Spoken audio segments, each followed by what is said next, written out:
गिबियावनो गोदान रादाब इउटुब चेनेलाव नोंथांमोन गासैखौबो बरायफिननाय जाबाय आरो दिनै नोंथांमोननि सिगाङाव दङ आं सुरज सरगयारि। गिबियावनो नोंथांमोननो बे भिडिअनि गेजेरजों आसामनि कर'ना स्टेटासनि सोमोन्दै होग्रोनो नागिरदों।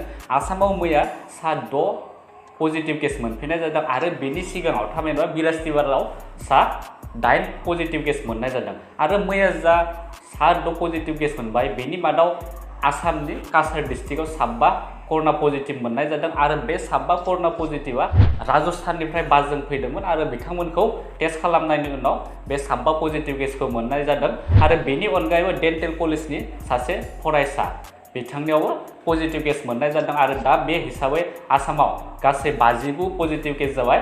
टोटेल केसा 59 जाबाय आरो बेनि मादाव दासान्दि एक्टिभआव दङ सा 24 आरो बेनि मादाव थैनाया जाबाय सासे। नाथाय सासे 16 बोसोरनि सासे गथ' थैनायखौ लानाय जायाखै। जाहोना जाबाय बिखौ थैनायनि उनावसो कर'ना पजिटिभ दङ नामा बेखौ मोनथिनाय जादों, बेनि थाखायनो बेखौ सासेल' हमनाय जादों आरो गुबुन फारसेथिं दासान्दि एक्टिभआव दङ सा 24 आरो बेनिफ्राय बारग'नायनि अनजिमाया जाबाय सा 34 जन। आरो गुबुन फारसेथिं कर'ना भाइरासनि समाव उदालगुरियाव मोनसे मिनिथावना जाथाय जादों जायखौ खोनायोब्ला नोंथांमोना मिनिनो ओंखारगोन। बे जाथाया जाबाय सासे गामिनि मानसिया गावनि देहाखौ एसे गाज्रि मोननायनि थाखाय बियो खाथिनि देहा फाहामसालियाव नायजानो थांदोंमोन आरो बेखौ नुनानै नार्सआ बुंदोंमोन जे नों मानो मास्क लायाखै आरो बेनि थाखायनो बेखौ खाथिनि फार्मासियाव मास्क लायनो थाखाय गिबियाव थिनहरग्रोदोंमोन आरो बेनि उनावसो आं नोंनि बेरामखौ नायगोन होननानै बे नार्सआ बुंदोंमन आरो बे हिसाबै बे जा मानसि बेयो खाथिनि फार्मासियाव बेयो मास्कखौ लायनो थांदोंमोन आरो बे मास्कनि जायगायाव मा लाना फैखो बे नार्सनि सिगाङाव नाखौसो लाना फैदोंमोन। जाहोना जाबाय बियो जोङो मोनथिदों दे मास्क आरो असमियाव जोङो नाखौ बुङो मास्क, थामहिनबा एसे माने बेनि प्रनाउन्सआ गोरोबफ्रामो। दा बे हिसाबै बियो मास्कखौ लायालाबानो बेयो नाखौसो लानानै बियो होफैदोंमोन नार्सनि सिगाङाव आरो नार्सआ बेखौ नुनानै शक जादोंमोन आरो बेखौ मोजाङै बुजायनानै बेखौ मास्कखौ गानहोदोंमोन। आरो बिदिनो माब्लाबा जोङो खायसे कमन वार्ड आरो प्रनाउन्सफोरा समान थानाय बेबायदि गोबां वार्ड जोङो नुनो मोनो। बेनि थाखाय नोंथांमोना बेखौ मोजाङै सांग्रां थाबानो जाबाय आरो नोंथांमोना माबाफोर जुदि बुजि मोनै माबाफोर जुदि दङब्ला नोंथांमोना थाबैनो सोंफिनबानो जाबाय जे आं नोंथांनि बाथ्राखौ मोजाङै हमनो हायाखै, अब्लानो नोंथांमोना बेनिफ्राय बारग'नो हागोन। बे जाबाय उदालगुरियाव जानाय मैयानि जाथाय। बेनिफ्राय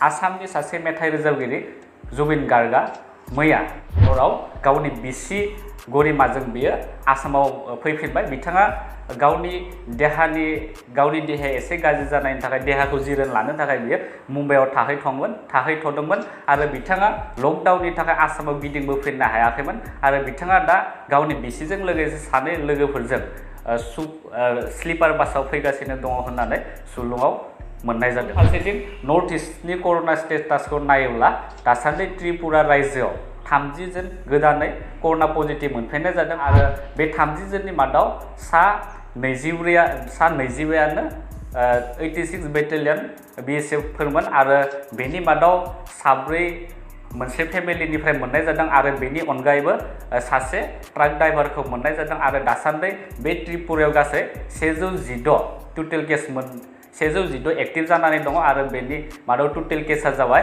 110 आरो बेनिफ्राय जा बारग'नायनि अनजिमा बेयो जाबाय गासै 2। त्रिपुरानि कर'नानि जा स्टेटास बेयो थारैनो गिख्रंथाव जाबोगासिनो दङ। बेखायनो नोंथांमोनाबो जाहाथे मोजाङै थानो नाजाय, ससियेल डिस्टेन्सिंफोरखौ फालिनो नाजाय आरो गभर्नमेन्टआ होनाय जा माखासे रुलफोर बेफोरखौ नोंथांमोना मोजाङै फालिब्लानो जोङो बेनिफ्राय बारग'नो हागोन। गुबुन फारसेथिं मेघालयनि CM कर्नाड सांमाया मैया कर'ना केयार सेन्टार बेखेवदों आरो बे कर'ना सेन्टारफोर कर'ना पजिटिभ थामहिनबा कर'ना भाइरासजों गाग्लोबजानाय बिथांमोनखौ बे कर'ना केयार सेन्टाराव लाखिनाय जागोन आरो बेवहाय गासै 252 खथा दं आरो बेनि मादाव पेसेन्ट लाखिनो हानायनि थाखाय थामहिनबा बेरामि मानसिफोरखौ लाखिनो हानायनि थाखाय 250 बेड दं, थामहिनबा बिसना दङ होननानै मैया खौरांगिरिफोरनि गेजेरजों मेघालयनि CM कर्नाड सांमाया फोरमायदों। गुबुन फारसेथिं कर'ना भाइरासनि थाखाय गासै भारत बा गासै स्टेटआवनो रांखान्थि बिथिङाव गोबां गोग्लैसोदों आरो बेखौ नोजोर लाखिनानै नागालेन्डनि गभर्नमेन्टआ थामहिनबा नागालेन्ड सरकारा आबाद बिथिङाव माखासे माने आबादनि गेजेरजों माबोरै जोङो रांखौ बांसिन आरजिनो हागोन बेनि सायाव नोजोर लाखिनानै आबादखौ बांसिन फकास खालामदों आबाद मावनायखौ। आरो गुबुन फारसेथिं नागालेण्डनि कर'नानि स्टेटासखौ नायब्ला दासान्दि नागालेण्डआव सासे पजिटिभ केस मोनदोंमोन आरो बे सासेयाबो बारग'नो हाबाय आरो बे हिसाबै नागालेण्डआव दासिम जेबो गिनांगौनि गैया।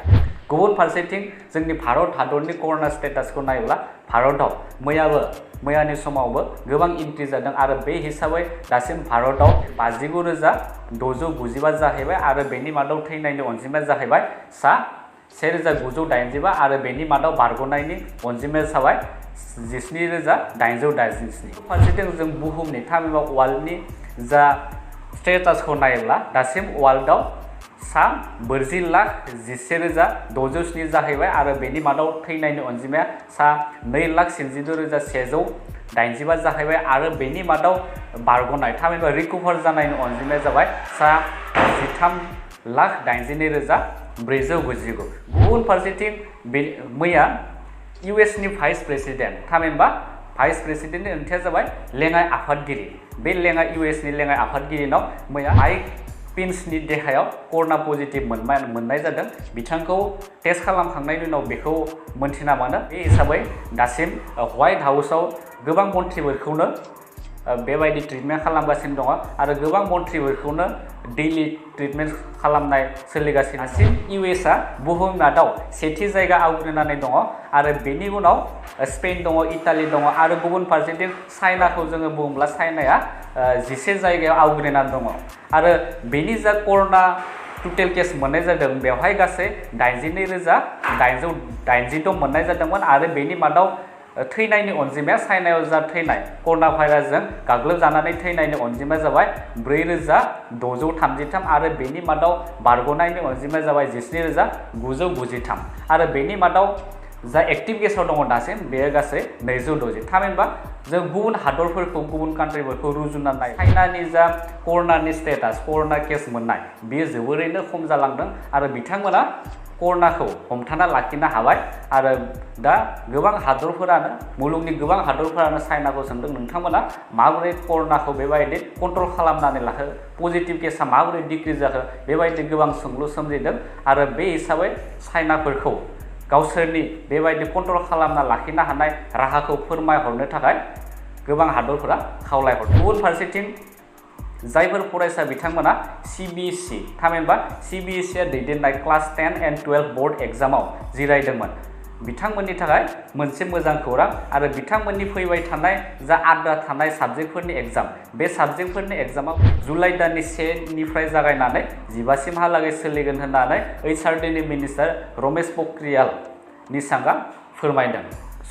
नोंथांमोना जायफोर बे CBSE क्लास 12 and 10 आव जिरायदोंमोन बिथांमोना गावनि प्रिपारेसनखौ मोजाङै लाखिलांबाय थाबानो जाबाय। दिनैनि बे भिडिअनि गेजेरजों नोंथांमोननो जेसेबां रादाबफोरखौ फोसावबाय थारैनो नोंथांमोना मोजां मोनोब्ला भिडिअखौ लाइक खालाम आरो लोगोफोरनो शेयार खालाम आरो बिदिनो नोंथांमोना जोंनि चेनेलाव गोदान रादाबफोरखौ मोनबाय थानो थाखाय चेनेलखौ साबस्क्राइब खालाम। उननि भिडिअ नोंथांमोनखौ थाबैनो लोगो मोनगोन। गोजोन्थों।